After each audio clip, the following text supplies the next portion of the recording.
And I think the frustration is that there's one guy on the internet I think he's been arrested 26 times, and there's got to be some sort of cumulative nature to that many crimes that we've got to be at some point able to hold them. I do think rearresting is a good idea, and if I were in Portland, I would arrest them all every night, the ones that are committing infractions. And it's not life in prison, but you should get 24 hours in a cell and a trial or a hearing the next day and be booked. But we've got to do something, and I think the lack of doing anything is encouraging more of this.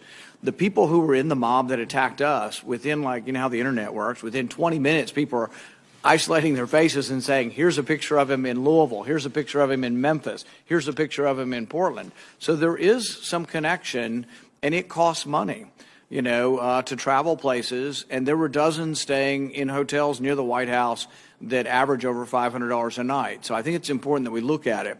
Now, I'm very concerned about free speech and not going after groups for speech. I actually sympathize with some of the reforms. I had an act called the Breonna Taylor Act to get rid of no-knock raids because I think they endanger police officers and people behind on the raids. And many police officers actually agree that the no-knock raids may not be necessary.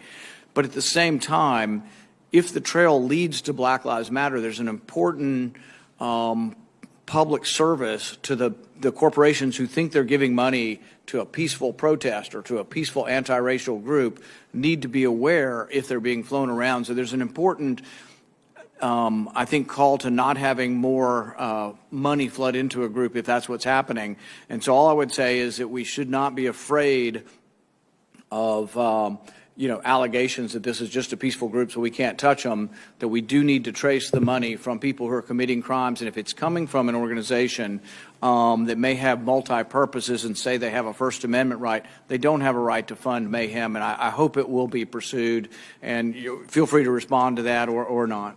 Well, thank you, Senator. Just two quick points. One, couldn't agree more on the repeat offender aspect of it. And one of the things that we're doing in Portland and in other places is trying to work with our state and local partners to essentially identify who is it who's just going in and out of the state and local system, either because they're getting released on bail or otherwise, and prioritize those individuals to see if there's some federal charge, because often that can result in detention and more stiff sentences.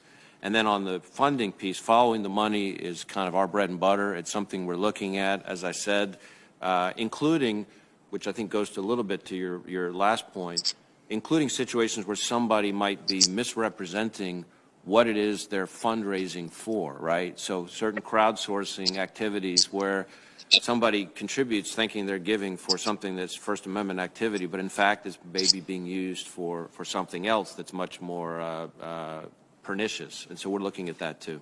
And just one quick final comment. The people who are being hurt the worst are the people who live in these communities. So the people who say, I want to help people in the poor sections of Chicago or the poor sections of D.C.